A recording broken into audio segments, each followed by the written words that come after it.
Testing, testing, testing.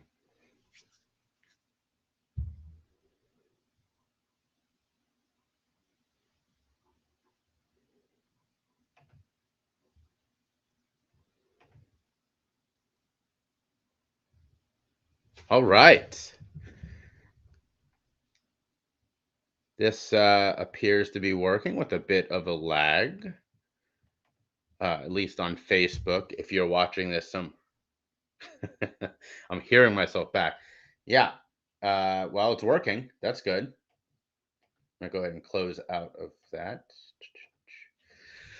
So, I'll be honest. I'm not sure why anyone is gonna tune into this, but if you do, thank you. If you are watching on one of the platforms, thank you. I This the point of this today is, well, I guess I should say first for anyone who's watching, my name is Jay Schiffman. I'm the founder of Choose Your Struggle. This is me on my shirt. I am a storyteller. I produce a couple of podcasts, a podcast network called Shameless.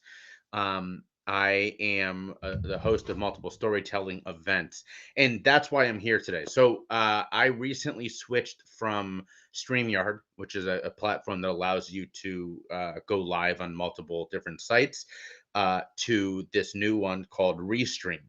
And before the first live event on this platform, which will be Rock Bottom Storytellers 4, which is the night of Wednesday, November 17th. Uh, Make sure that that is correct before I say that again. Um, yes, that's correct. 8:30 Eastern time on Wednesday, November 17th is the next Rock Bottom Storytellers. And before I did that, I wouldn't be a very good host and producer if I used a site that I had not tested out yet. So here I am. Um, so the good things about this site are it gives you more options for sites that it works with, which is amazing. There's more tools. The it is a little bit less user friendly. So a perfect example is that's why you're seeing me standing in front of my desk area here instead of the green screen that is over there in the corner, is because I did not get that set up in time. So this is why I'm doing this. This is a dry run to make sure that I can get this working before the Rock Bottom Storytellers in November. So, for those of you who have not tuned in before, Rock Bottom Storytellers is an event where I get four incredible storytellers to tell their story of sort of the lowest points of their lives. It's sort of a play on this idea of you have to hit rock bottom before you get better, which is a bunch of bullshit. But a lot of us, like myself, who are in recovery or have lived through some kind of trauma, we can all think back on a moment that, all right, that was my turning point. So that's the idea of this story. I also host an event called A Day in the Life, which is telling a story just about anything that went on in your life, and that's what today is. This is me telling a story. Um, I'm doing this, like I said, to test this product, but it's also a chance for me to tell what I think is a pretty fun story. Before I get into that, if you're seeing this live right now, if you're seeing this later on one of the platforms, you can check out all the rest of my work, all the rest of my business's work. Choose to Struggle is multiple people. It's not just me. We've got three people that do various things for this organization. Check out our work at my campsite bio, which is below. Let's see if I can do this. There we go. My campsite bio, or just search for jschiffman.com. I'm in the middle of transitioning a lot of the website stuff, but that is still up for the time being. If you see this, no matter when you see this, jschiffman.com will be a website where you can find information. So check that out and search for us on all your favorite social media. Search for Choose Your Struggle wherever you get your podcasts as well. All that kind of stuff. If you want merch, we have a T Public store, all sorts of great stuff, including one I have up today, which says "I heart people who use drugs," because I do. Um, so the story actually that I want to tell real quick has to do with that. So for those of you who don't know me, I am in recovery, 11 years, going on 12. And last night, as I'm recording this on Wednesday, the 6th of October, my wife and I saw John Mulaney do some stand up. He was fantastic. This is our second time. And if you've not seen new John Mulaney yet, it's darker. It got dark. He is fresh out of rehab and going through some stuff. And it was dark. But at one point, he's talking about his rehab, and he says, anybody here, let me know if you've ever been in inpatient services. And me and like three other people. I mean, there was not a lot of us. Were like, yeah. And he was like, holy shit, I mean, that's crazy. So he was like, all right, I need one of you. He was like, you up there in the third balcony. That was me. And he's like, what were you in for? And I said, Klonopin. He's like, no shit. He's like, just Klonopin. I said, longer story, but just Klonopin. And he was like, man, that's crazy. I was in for Clonopin too. And we kind of traded back and forth for 2 minutes or so. And he started calling me Clonopin guy. And later in the set, he came back to me again, and I got a stand, a round of applause from everybody, which was very sweet. Um, but it got me thinking, because it got me Clonopin guy is not a nickname I've ever been called. And it got me thinking about other nicknames I have been called. And one of them, my favorite nickname, was given to me by a band that is very near and dear to my heart called the Ragbirds. And that that nickname was Spider Bite J. So this is going to be the story of Spider Bite J. I've only told this a couple of times before. So this kind of starts, or this the important period for this was in the summer of 2009. And for those of you who know my story, yes, that is the summer that I, in August, attempted suicide twice and overdosed. But before that, I spent around 6 weeks living out of my car, following the band, the Ragbirds, around sort of Midwest and the East Coast. I first saw them at a music festival called Hookahville, and just I was there with my buddy Brian and my friend Kara, and we all of us just loved this band. But I was like head over heels. I was like, this band is incredible, and I decided I was going to follow them around for the next couple of months. They were already going to a music festival that I was going to about 6 weeks down the road, and so I decided, between now and then, I'm just going to see where else they're playing. And I'll drive around and see. And the third location for this, or third or fourth, was they were going to be the headliners. This was a small band. They were a small local sort of Midwestern folk band, but they were the headliners at this really small music festival in the woods of Ohio called Wisteria. And what was special about Wisteria was not only was it in the woods, but like a nature preserve. I mean, this was a really small, funky, maybe 1,000 people kind of shindig, but it was a nudist festival. And now I know your question. No, I did not. I was not a nudist. I am not a nudist. All the power to him. That's just not my thing. However, you didn't have to be a nudist. It was just one of those places where it was acceptable. So I didn't want to pay for this. Like I said, I'm not a nudist. So I was like, what can I do? I volunteered to work at this festival. So the Ragbirds were performing on Friday and Saturday, and the festival opened the previous Sunday. So I get there Sunday morning. It opened Sunday evening to volunteer orientation, all that kind of stuff. And I didn't know anybody. I at this time was in a pretty rough place, but felt at home at music festivals because everyone's using drugs. No, everyone accepts you for who you are. There's not a lot of judgment, all that. And so even though I was in a rough place, people accepted me right into the family. And I was there. I was tending bar, and in the first sort of 8 hours was like literally building this bar. Right, there were people around who they were literally building it, and then the rest of us were like, hauling kegs and stocking glasses and all that kind of stuff. And so that's what I was doing. And then the rest of the week, I was a bartender.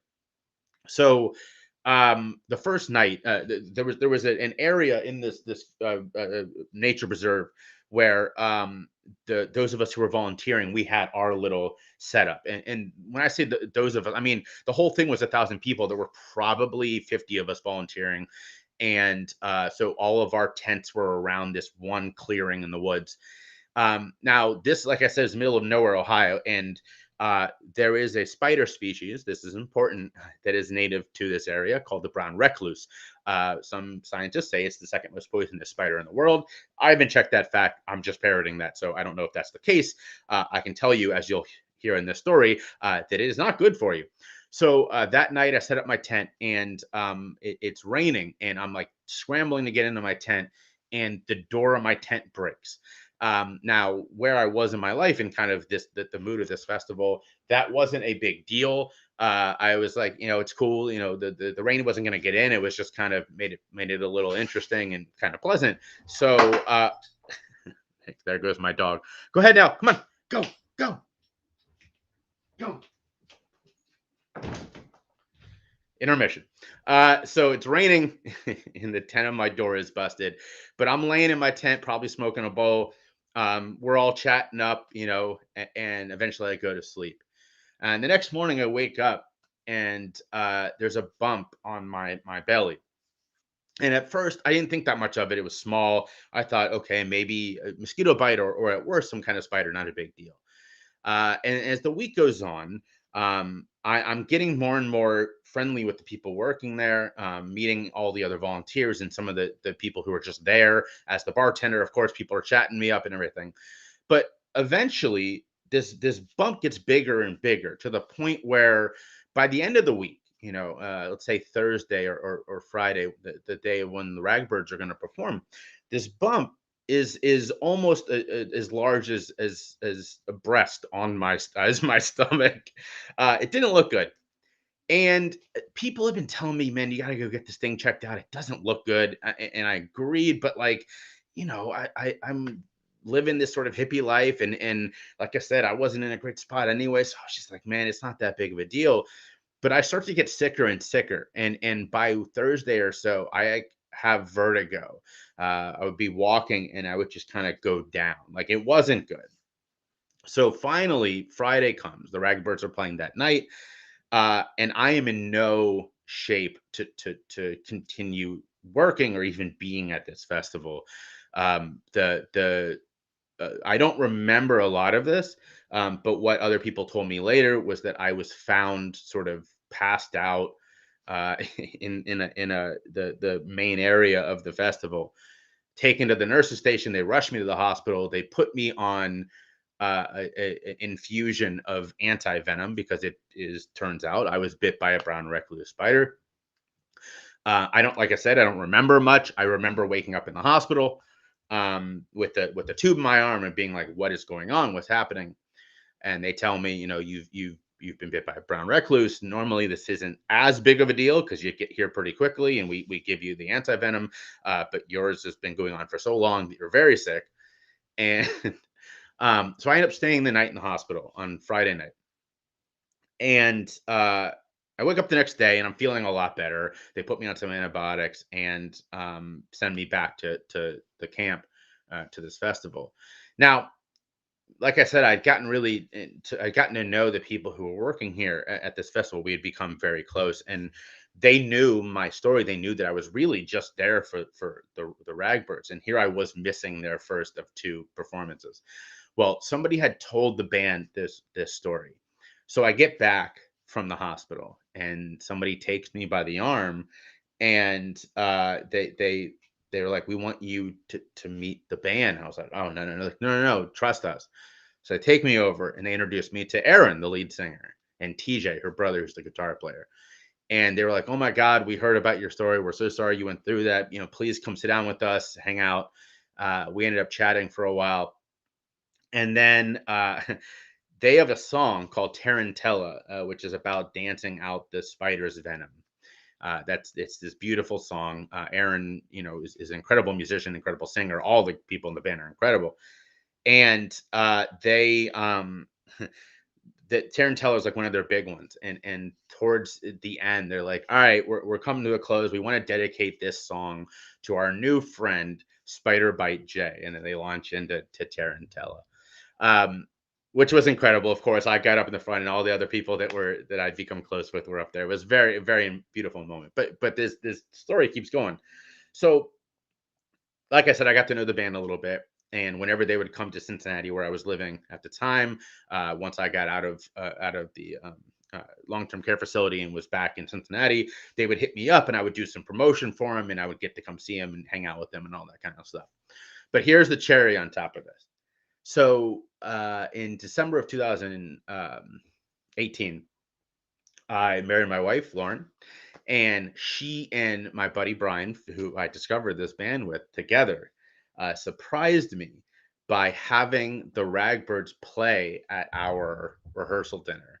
And it was such a beautiful full circle moment that here I was, when our relationship, the Ragbirds and I first started, I was in this horrible spot. I was very sick, struggling with addiction.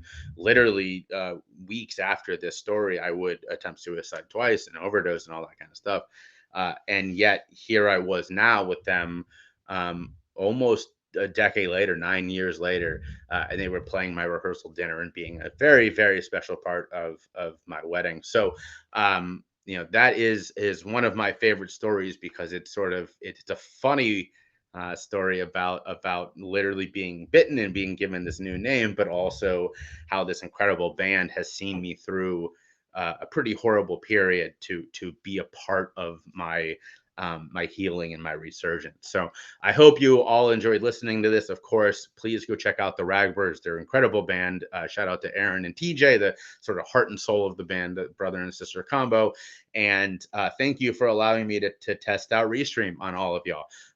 Let me know what you think. If you can hear me well, if you didn't like something about the setup, I mean, that's what I'm doing this for. And please check out everything Choose Your Struggle is doing because we got a lot of great stuff coming down for y'all. All right, everybody. Thanks so much and have a good rest of your day.